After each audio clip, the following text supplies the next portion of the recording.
दोस्तों, आपसे नम्र निवेदन है कि आप मेरी पूरी कहानी तो सुनिए। अगर उसमें कुछ गलती हुई तो कमेंट में ज़रूर बताएं। तो चलिए रहस्य भरी इस कहानी के सफ़र पर, जहां मिलेंगी आपको रहस्यमयी कहानी, डरावनी हॉरर कहानियां। तो चलते हैं कहानी पर। मैंने और मेरे दोस्त मुन्ना ने एक रात रेगिस्तान में बेयर ग्रिल्स स्टाइल में कैंपिंग करने का फैसला लिया। अपने रोमांच सफ़र पर निकलने से पहले हमने खाने पीने की सारी चीज़ें जैसे मैप, टेंट, चप्पू, लाइटर और वाटर साथ ले लिया। एक वीरान रेतीली जगह चुनकर वहां हमने अपना टेंट लगा दिया। अंधेरा हो चला था और ठंड भी बढ़ने लगी थी, तो हमने वहां आग भी जला ली। खाना खाकर जैसे ही हम सोने लगे तो रेत में पास ही किसी के मौजूद होने की आहट आई। मैंने फ़ौरन मुन्ना को बोला कि कुछ गड़बड़ है। मुन्ना ने टॉर्च निकाली और आसपास देखा तो हमें पता चला कि कोई हमारे टेंट के पास बैठा है। उसकी पीठ हमारी ओर थी। वह शायद सिगार पी रहा था क्योंकि धुआं निकल रहा था। सिर के बाल उसके बहुत छोटे थे। उसके सिर के पीछे एक लंबी सी चोटी भी थी। हमें हैरत हुई कि ऐसी वीरान जगह पर यह आदमी क्या कर रहा होगा। कुछ देर बाद हमने सोचा कि इसके पास जाकर उससे पूछते हैं कि तुम कौन हो और यहाँ क्या कर रहे हो। मैंने और मुन्ना ने जाकर उससे आवाज़ दी, पर वह पलटा नहीं। हमने फिर से उसे आवाज़ देकर पूछा कि आप कौन हैं। इस बार उसने हमारी ओर देखे बिना ही अपनी मुट्ठी में रेत भरी और पीछे हमारी ओर फेंकी। हमें लगा कि शायद कोई पागल सरबिरा इंसान है। हम दोनों ने वापस टेंट में जाने में ही अपनी भलाई समझी। कुछ देर हुई तो वह रहस्यमय इंसान बैठे बैठे ही हमारी ओर सरकने लगा। अब भी उसकी पीठ ही हमें दिख रही थी।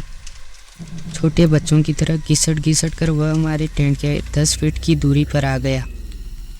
अब हमें डर भी लग रहा था और गुस्सा भी आ रहा था। मुन्ना ने उसे फ़ौरन ललकारा कि यहाँ से सीधी तरह से जाता है कि नहीं, वरना मार खा कर ही जाएगा। हमारे पास हथियार है, कुछ गड़बड़ की तो जान से जाएगा। मुन्ना की धमकी सुनकर वह आदमी धीमी आवाज़ में हंसने लगा। अब तो मेरा भी सब्र जवाब दे गया। मैंने मुन्ना से कहा कि तू इसे दाएं ओर से घेर और मैं बाएं ओर से घेरता हूँ। साले को घसीट घसीट कर मारेंगे। साला रेत उड़ाता है हमारी ओर, आज इसकी हेंकड़ी निकाल देते हैं। जैसे ही हम उसकी दोनों ओर से उसके मुंह की तरफ गए, हमारे तो होश उड़ गए। हमने देखा कि उसकी आँखें ही नहीं थी, वहाँ काले गड्ढे थे और उसके हाथ में कोई सिगार नहीं थी। उसकी आँखों की जगह मौजूद गड्ढों से धुआं निकल रहा था। मैं और मुन्ना तो पगला गए। हम वहाँ से भागकर जाते भी तो कहाँ जाते। घनघोर अंधेरा था। हम दौड़कर टेंट में घुस गए और एक दूसरे को पकड़ लिया। अचानक वह चोटी वाला प्रेत खड़ा हो गया और हमारी ओर मुड़ा। हमें तो लगा कि आज जान से जाएंगे। मेरे तो रोंगटे खड़े हो गए थे और मुन्ना तो उसकी ओर देख भी नहीं रहा था। टेंट के सामने आके परे वह बिना आंखों वाला खतरनाक प्रेत रुक गया और कुछ इशारा करने लगा। शायद उसे कुछ चाहिए था। मैंने गौर किया तो मुझे समझ आया कि उसे टेंट में पड़ी चादर चाहिए थी। मैंने फ़ौरन उसकी ओर चादर और तकिया दोनों फेंक दिया। उसने फटाक से चादर ओढ़ ली और तकिया वापस मेरी तरफ फेंक दिया।